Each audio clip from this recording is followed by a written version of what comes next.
शीर्षक चालाक लोमड़ी और लालची मुर्गी। एक हरे भरे जंगल के पास एक छोटा सा खेत था। उसी खेत में एक बहुत ही लालची मुर्गी रहती थी, जिसका नाम था हेनी। उसे खाने से बहुत प्यार था। बाकी मुर्गियां जितना मिलता उतने में खुश रहती थी, लेकिन हेनी हमेशा ज्यादा दाने, ज्यादा कीड़े और ज्यादा खाना ढूंढती रहती थी। वह कभी किसी के साथ खाना साझा नहीं करती थी।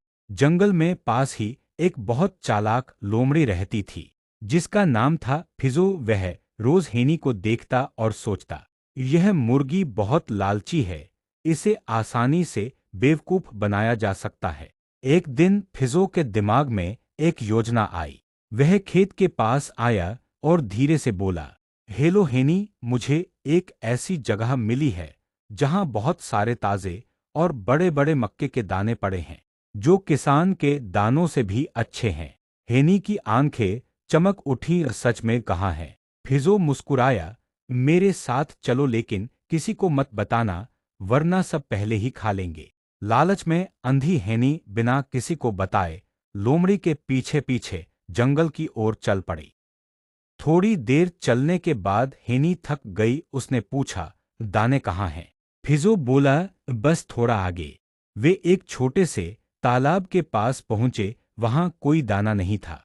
हेनी ने हैरानी से पूछा, दाने कहाँ हैं? फिजो ने पानी की ओर इशारा किया।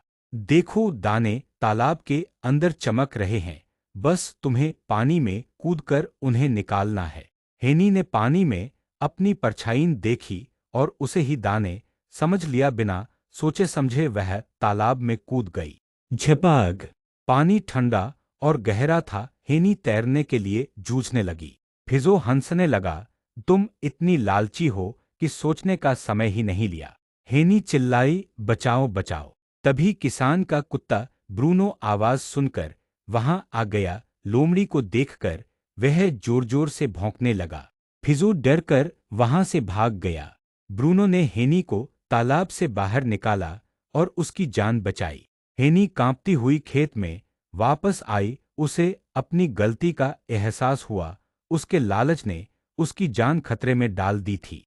उस दिन से हेनी ने सबके साथ खाना बांटना शुरू कर दिया और कभी किसी अजनबी पर बिना सोचे भरोसा नहीं किया।